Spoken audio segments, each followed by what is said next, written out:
He preaches fire and holiness. He condemns riches, pride, and vanity. But behind the pulpit is Pastor Gino Jennings living a life he tells others to reject? Lavish suits, luxury cars, global influence, and a growing number of critics calling him out. Be elder than some of these men that was ordained by Bishop Johnson. What's going on behind the curtain? You're about to find out, and it's nothing like you expected. Who is Pastor Gino Jennings? Pastor Gino Jennings is a name that sparks strong reactions from admiration to controversy. This is in some of y'all church. That's right. Born and raised in Philadelphia, he started preaching at a very young age, driven by a deep passion for what he calls true holiness. Unlike many modern pastors, Jennings didn't follow the typical path of soft sermons and feel-good messages. Instead, he took a hardline stance from the very beginning. In 1984, he founded the First Church of Our Lord Jesus Christ, a ministry that has since grown from a small local congregation into a powerful international movement. His church isn't just another place of worship. It's a community with strict rules and a clear mission: to bring people back to what Jennings believes is the real gospel, free from the influence of what he calls false Christianity. What sets Jennings apart is his bold, unfiltered preaching style. He is famous, or infamous, for his strong condemnations of many aspects of modern Christian life. He openly criticizes women preachers, flashy fashion, makeup, and worldly behavior. For Jennings, the church should be separate from the world's values, and his sermons often reflect that with fiery language that leaves no room for compromise. Whether you agree with him or not, Pastor Gino Jennings has carved out a unique space in the religious world. His followers see him as a fearless voice for truth, while critics label him harsh and extreme. But one thing's clear: his story is far from ordinary, and the man behind the pulpit lives a life that many want to understand. What really lies beneath that powerful voice? That's what we're about to uncover. All them cigarettes you love to smoke. Yeah. The lavish life he doesn't preach. When you hear Pastor Gino Jennings preach about holiness, modesty, and staying away from the world's temptations, you probably imagine a simple man living a humble life. But the reality? It's a very different picture, one that's hard to ignore once you start looking closely. First off, let's talk about his style. Jennings is often seen wearing expensive, tailor-made suits that look like they came straight from the most exclusive designers. These aren't your everyday church clothes. We're talking about perfectly fitted, sharp suits that cost thousands of dollars. On top of that, he sports designer shoes that gleam like new even after countless appearances, and gold watches that scream luxury. It's like watching a man who belongs in a boardroom or a celebrity gala, not a pulpit, preaching modesty. But it doesn't stop there. Reports and sightings have him traveling with a security team, something you wouldn't expect from a pastor preaching humility. Who told you he had plaits in his hair? Instead of budget motels or simple accommodations, Jennings is known to stay in premium hotels, places where the elite and wealthy usually spend their nights. The kind of places that have concierge service, valet parking, and rooms that cost more than many people make in a week. If you appreciate this content, please take a second to like this video and subscribe to the channel. Over 99% of you watch the videos without subscribing. It costs you nothing, but it makes a huge difference to us. Thank you so much. Now back to the video. Then, there's the home. Though there's little official word, people familiar with the situation say Jennings lives in a high-end residence, not the modest house of a man who tells others to give up their worldly things. The visuals circulating online show a large, well-maintained property in an affluent neighborhood, a place fitter for a business tycoon than a humble man of God. Luxury cars? Multiple ones have been spotted. Some say they belong to him, others that they're chauffeured. Either way, Jennings moves in a circle far from the simplicity he preaches. From sleek black SUVs to flashy sedans, these cars are often seen arriving at his church or accompanying him to events. Now here's where the tension builds. Pastor Jennings preaches strict rules against pride, vanity, and materialism. His sermons often target the poor and the humble, telling them to reject the temptations of fancy clothes, jewelry, and worldly possessions. Yet he presents himself like a king, decked out in the finest clothing, surrounded by luxury and traveling like a celebrity. How do his followers reconcile this? For many, they see him as a powerful leader, someone chosen by God to stand apart. But for outsiders, the contradiction is glaring and hard to ignore. It raises questions. How can someone preach against riches while living in them? Is this a lesson in leadership or hypocrisy? This contrast isn't just about personal style, it's about trust. People who give their hard-earned money, time, and faith expect their spiritual leaders to walk the walk, not just talk the talk. And when the gap between preaching and practice gets this wide, it's natural to wonder what's going on behind closed doors. So while Pastor Gino Jennings stands in the spotlight delivering sermons about rejecting the world's ways, the world is watching back and noticing the expensive suits, luxury cars, and high-end lifestyle he lives. This isn't just a clash of styles. It's a story of power, wealth, and the fine line between leadership and corruption. And that's just the beginning. What fuels this lavish lifestyle? Where does the money come from? How much of it is hidden from public view? The answers might surprise you, and they'll make you want to keep watching. Stay locked in. There is more. You need to see what is next. What he preaches versus what he practices. If you've ever watched Pastor Gino Jennings preach, you know he doesn't hold back. His sermons are sharp, direct, and often downright harsh. That's why she pitched the basket within and without.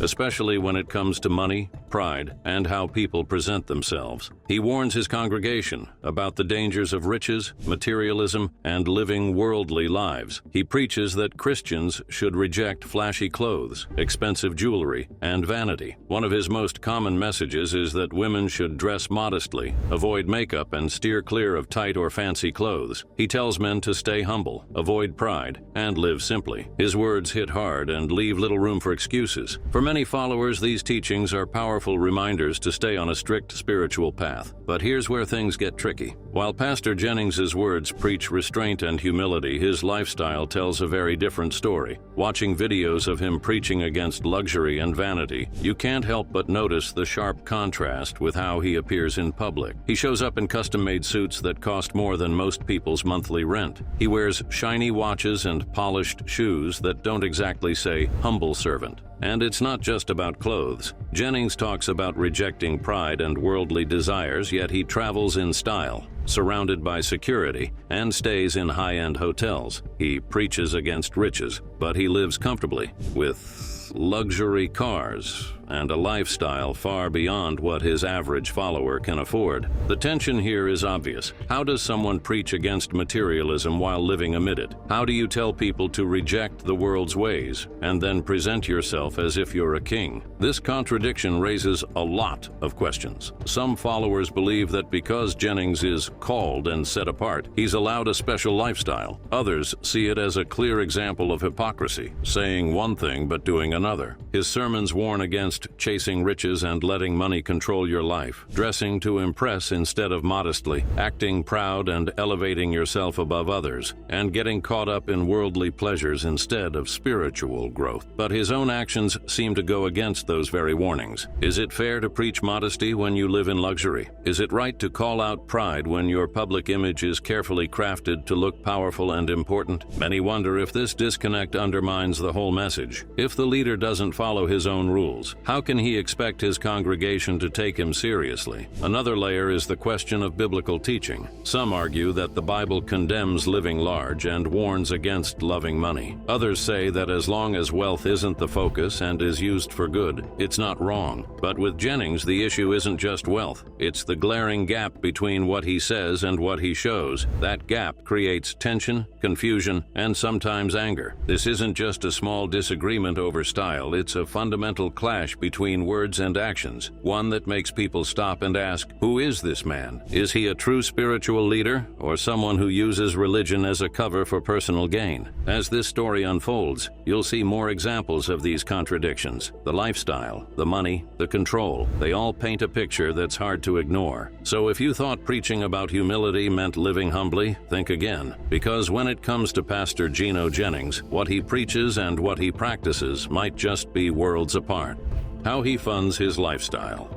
That mind is what brings heaven close to you. Closer. One of the biggest questions when you see someone like Pastor Gino Jennings living so lavishly is, where does all the money come from? Because if you're preaching strict modesty to your followers but rolling around in designer clothes and luxury cars, there has to be a serious source of income behind it. The most obvious answer is the tithes and offerings from his church members. These are the regular donations that come in from followers, many of whom give what little they have, hoping it will bless the ministry and help spread the gospel. But the problem here is that while these people might be struggling to make ends meet, Jennings is living a lifestyle far beyond their reach. It raises a troubling question. How much of their money is going toward helping the community, and how much is lining the pastor's pockets? When you dig deeper, it becomes clear that the church under Jennings operates with little to no financial transparency. Unlike many churches that publish audits or financial reports to show where money goes, there's no public information about the flow of funds here. Followers have no way of knowing how much money is coming in or where it's being spent. This lack of openness can easily lead to suspicion, especially when the leader's wealth is so visible. But the church isn't just funded by tithes. Jennings's ministry owns media networks, runs a publishing business, and sells books and merchandise related to his teachings. These ventures can bring in a significant amount of money. Television channels, streaming services, and online platforms all require resources but also offer a steady income stream. Fans and followers buy his books, clothing, and other branded items, supporting the ministry in ways that go beyond just giving during services. Now here's the tricky part. It's hard to tell exactly how this money is handled. Is Jennings taking large sums personally, or is the money funneled through the church's accounts and used for ministry expenses? The answer might be somewhere in between.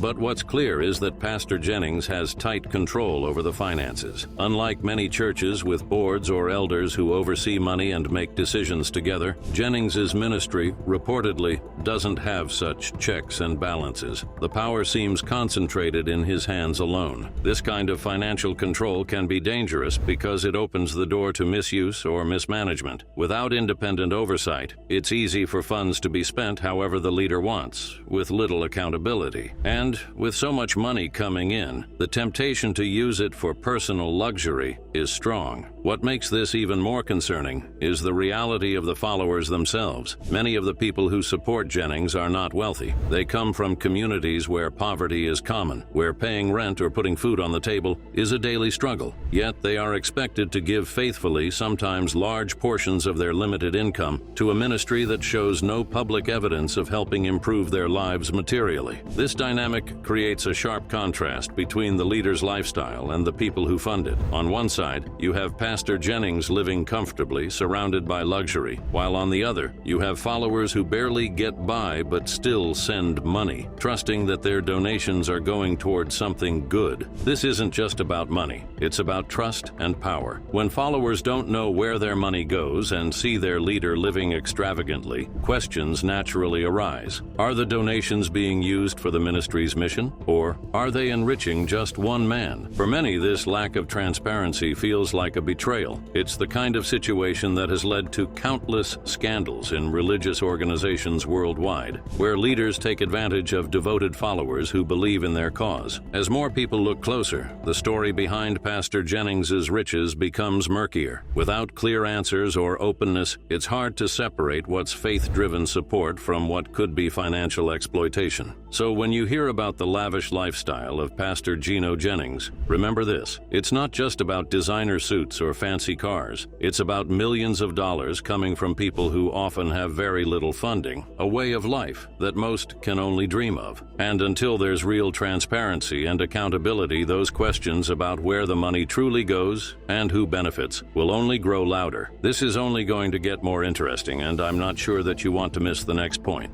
Accusations, allegations, and former member testimonies.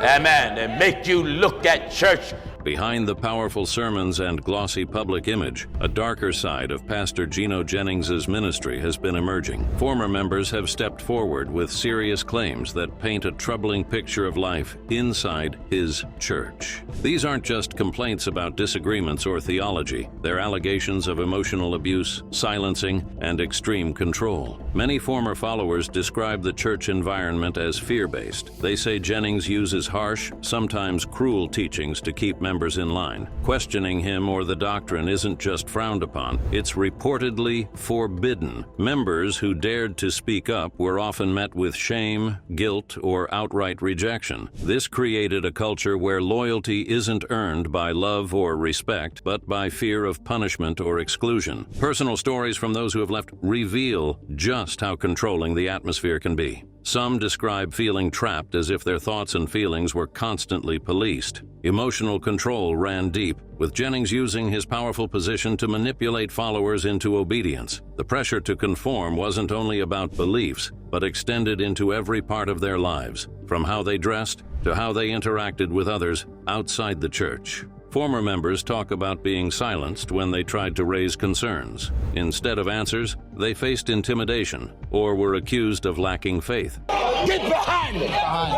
In other words, you can't do no more. This created a toxic cycle where fear, shame, and guilt were tools to keep people tied to the church no matter what. There are also disturbing claims of psychological abuse. People say the constant pressure to be perfect and the harsh condemnation of any misstep wore down their self-esteem. Leaving wasn't easy because of the strong emotional bonds and the fear of losing their entire community. All these testimonies paint a picture of a ministry that is less about uplifting its members and more about controlling a kind of cult-like grip that is hard to break free from. This side of Pastor Jennings is far from the powerful spiritual leader many see on stage. As more voices come forward, it becomes clear that behind the sermons and luxury lies a pattern of fear and manipulation. Whether you believe in the message or not, the stories of those who suffered in silence demand attention. They force us to ask, how much of this ministry is about faith and how much is about control? Critics, controversy, and media silence. It's strange. With all the buzz around Pastor Gino Jennings' lavish lifestyle and the serious allegations from former members, you might expect mainstream media to be all over this story. But that's not the case. Mainstream outlets have barely touched it. So why the silence? One reason is that Jennings operates mostly outside the traditional religious and media circles. His ministry isn't part of the big-name denominations or popular church networks that usually catch reporters' attention. Plus, many media outlets tend to avoid controversial religious figures unless there's a huge scandal. So Jennings' story flies under the radar. That's where independent voices come in. YouTubers, ex-pastors, and critics who followed his ministry closely have started to speak out. They call him out for preaching harsh doctrines to keep people under control while living a life that seems to contradict everything he preaches. These critics highlight the glaring hypocrisy, how Jennings attacks other churches and pastors for their failures, yet never faces questions about his wealth or the way he manages his ministry. Jennings knows how to dodge tough questions. When confronted about his expensive suits, luxury cars, or how he funds his lifestyle, he shifts the focus back onto others, painting critics as jealous, misguided, or part of a wider conspiracy against him. This us versus them mentality is a powerful tool. It rallies his followers to defend him fiercely, often dismissing any outside criticism as an attack on their faith. This divide works to maintain control by casting outsiders as enemies. I challenge you to an open televised debate. Jennings keeps his followers loyal and less likely to question what's happening inside the church. It's a classic move seen in many organizations where power is tightly held. Create an in-group and an out-group, then insist loyalty to the leader is non-negotiable. What's more concerning is the total lack of outside accountability. Without independent oversight, there's no real way to challenge Jennings or hold him responsible. No public financial audits, no governing board to check his decisions, and no transparency about how money flows. This absence of openness only fuels suspicion and gives him even more power. In a world where leaders are increasingly expected to be transparent and accountable, Pastor Jennings remains an enigma, almost untouchable. The combination of silence from big media, fierce loyalty from followers, and a sharp us versus them narrative creates a perfect storm where controversy simmers but rarely explodes. As long as this cycle continues, the questions about his wealth, control, and the true nature of his ministry will keep floating just beneath the surface, challenging anyone brave enough to look closer. Is Pastor Gino Jennings really corrupt? When you hear the word corrupt, what comes to mind? Most people think of breaking the law, stealing money, fraud, or lying to get rich. But corruption isn't always about what's illegal. Sometimes it's about something less visible, but just as damaging: moral or spiritual corruption. So when we talk about Pastor Gino Jennings and ask if he's corrupt, we have to be clear about what we mean. Is he breaking the law, or is he simply abusing the trust of the people who follow him? From all available information, there's no clear proof that Jennings has committed a crime, no reports of fraud charges, and no public lawsuits for financial wrongdoing that are public. So legally, he might be clean, at least for now. But that doesn't mean everything is okay. Corruption can also mean taking advantage of people's trust for personal gain, especially in spiritual leadership. And this is where things get complicated. Jennings demands a lot from his followers: money, loyalty, and obedience, but shows little transparency in how he uses those resources. At the same time, he lives a lifestyle many would call extravagant, while many of his supporters struggle just to get by. Is that fair? Is it right? These are moral questions. When a spiritual leader teaches humility, warns against riches, and preaches simplicity but then lives in luxury, it raises serious doubts about integrity. It suggests a gap between words and actions that can confuse or even hurt followers. Then there's the spiritual side. Followers expect their pastor to lead by example and to live the values he preaches. When a leader's actions don't match his message, it can damage the faith of the people who look up to him. It can create division, doubt, and mistrust within the community. So, is Pastor Jennings a spiritual leader or a spiritual businessman? This question invites you, the viewer, to decide. A spiritual leader inspires, guides, and sacrifices for the good of others. A spiritual businessman focuses on wealth, power, and control. Some argue Jennings' ministry is successful because he's a smart businessman. Tell them, look, all y'all come here. Henry, Sally, Cynthia. Who knows how to attract followers and grow his brand. Others say his lifestyle and control tactics show a leader more interested in personal gain than spiritual growth. The truth might be somewhere in between. What's important is to look closely at the facts: the lavish lifestyle, the lack of transparency, the accusations from former members, and the contrast between preaching and practice. At the end of the day, corruption isn't just about breaking laws, it's about breaking trust. And in that sense, many believe Pastor Gino Jennings' actions raise serious questions that can't be ignored. We've seen the striking contradictions. Pastor Jennings preaches modesty but lives in luxury and demands control while preaching freedom. This raises a big question. Is this true holiness or just hypocrisy? Now, we want to hear from you. What do you think about this complex story? Share your thoughts in the comments below. If you want more deep dives like this, don't forget to like, share, and subscribe. Thanks for watching.